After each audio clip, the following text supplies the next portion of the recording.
नमस्कार, news frame में आपका स्वागत है। मैं हूं रूपम। झारखंड डीजीपी का विवाद थमने का नाम नहीं ले रहा है और इसमें राजनीति भी शुरू हो गई है। इससे ज्यादा जानकारी के लिए हमारे न्यूज फ्रेम के चैनल हेड कुणाल जी के पास चलते हैं। देखिए, जिस तरीके से झारखंड का डीजीपी विवाद चल रहा है ये कोई नया नहीं है। अगर इसकी पृष्ठभूमि को समझना है तो हमें थोड़ा सा इसको, आप दर्शकों को मैं पीछे लेके चलता हूँ। जब झारखंड में चुनाव था तो उस वक्त झारखंड के अभी के जो डीजीपी हैं अनुराग गुप्ता, उनको हटा दिया गया था। उनकी जगह पे दूसरा डीजीपी को लेके आया गया था। लेकिन जिस तरीके से जेएमएम के प्रचंड बहुमत के साथ सरकार झारखंड में बनी, उसके बाद डीजीपी अनुराग गुप्ता को वापस हेमंत सरकार लेके आई और उसके बाद वो डीजीपी के पद पे उनको बैठाया गया। और उसके बाद जब 30 अप्रैल को उनका वो रिटायर होने वाले थे, जिसके एवज में केंद्र ने पत्र लिख के राज्य सरकार को ये भी पत्र लिख के भेजा कि अब ये रिटायर हो गए हैं, तो अब 30 अप्रैल के बाद ये डीजीपी नहीं रह सकते हैं। उसके बाद राज्य सरकार ने फिर बैकअप करते हुए केंद्र सरकार को एक चिट्ठी लिखी और जिसमें कहा कि अभी जो डीजीपी है ये डीजीपी के पद पर कायम रहेंगे। एक प्रक्रिया तो ये होगी। उसके बाद 30 अप्रैल के बाद डीजीपी की सैलरी को भी रोक दिया गया और डीजीपी की सैलरी रुकने के बाद लगा कि अब शायद इनको पद से ये हटा दिए जाएंगे, लेकिन राज्य सरकार तब भी इस अपने लाइन पे कायम रही।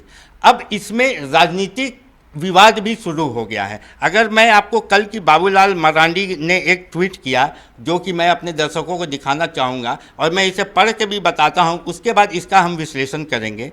बाबूलाल मरांडी लिखते हैं कि निर्लजता की भी एक हद होती है, पर सरकार ने तो उसे भी पार कर दिया है। झारखंड देश का पहला ऐसा राज्य बन गया है जहाँ बीते 10 दिनों से डीजीपी का पद खाली है और जो डीजीपी जैसे काम कर भी रहा है वो बिना वेतन के सेवा दे रहा है।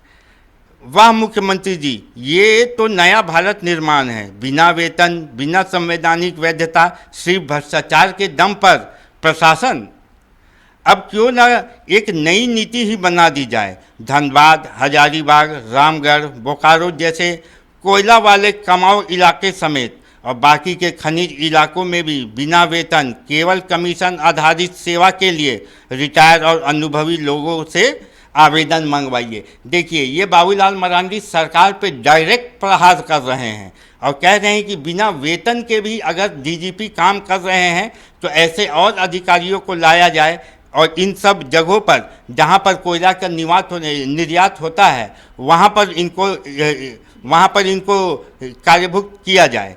तो जो काम डीजीपी साहब कर रहे हैं वही मॉडल लागू कीजिए, जहां वेतन की जगह वसूली हो और संविधान की जगह किचन कैबिनेट के आदेश मान्य हो। तो बाबूलाल मरांडी सीधा सरकार पर प्रहार कर रहे हैं और डीजीपी को लेके ये कह रहे हैं कि जब केंद्र सरकार ने डीजीपी को हटाने का आदेश दे दिया है, उसके बाद भी किस तरीके से या किस लॉ के अंतर्गत डीजीपी को बनाए रखा गया है। यहाँ तक उसके बाद राजनीति यहीं पर नहीं थमी। उसके बाद जो झारखंड मुक्ति मोर्चा के महासचिव है विनोद पांडे जी, उनका भी बयान सामने आता है। मैं उनका भी बयान अपने दर्शकों को बताता हूँ। उन्होंने कहा कि झारखंड में आज जिन मुद्दों पर मरांडी जी शोर मचा रहे हैं ये उन्हीं के शासनकाल की देन है। जब के भ्रष्टाचार और नौकरशाही के खेल ने ही आज के प्रशासनिक व्यवस्था को एक स्थिति में लाकर खड़ा कर दिया है। लेकिन माननीय मुख्यमंत्री श्री हेमंत सोरेन के दमदार नेतृत्व से राज्य को सही दिशा और सही विकास प्रदान हो रहा है। तो झारखंड मुक्ति मोर्चा के जो महासचिव हैं विनोद पांडे जी ने बाबूलाल मरांडी का पर कटाक्ष करते हुए ये बात कही है और उन्होंने कहा है कि बीजेपी पहले अपना गिरबान झांक ले और उसके बाद जाके राज्य सरकार पर उंगली उठाए, क्योंकि ये सारा जो प्रकरण डीजीपी का चल रहा है ये बीजेपी सरकार की ही देन है, क्योंकि बीजेपी सरकार ने ही झारखंड में सबसे ज़्यादा राज्य किया है और सारी जो नियमावली है वो उन्हीं के समय की बनाई हुई है। डीजीपी का मामला कोर्ट में भी लंबित है मामला। जी, ये डीजीपी का जो मामला है, जेएमएम सरकार का यही कहना है कि जब उन्होंने चिट्ठी लिखी राज्य सरकार माफ कीजिएगा केंद्र सरकार को, तो उन्होंने यही इसी बात का उल्लेख किया कि डीजीपी की नियुक्ति का मामला जो है वो कोर्ट में भी निलंबित है, तो कोर्ट में इसकी सुनवाई चल रही है, तो जब तक इसका फैसला नहीं आ जाता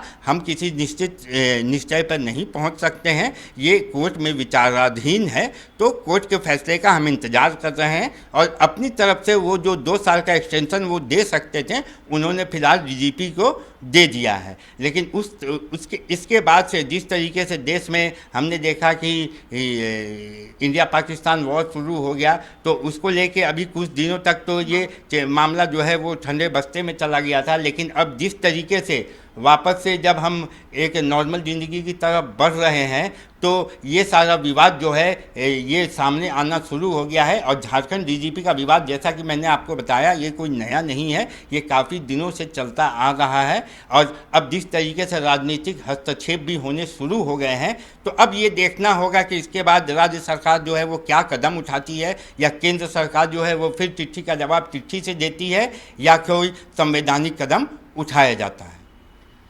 पल पल के लिए अपडेट के लिए देखते रहें न्यूज़ फ्रेम। धन्यवाद।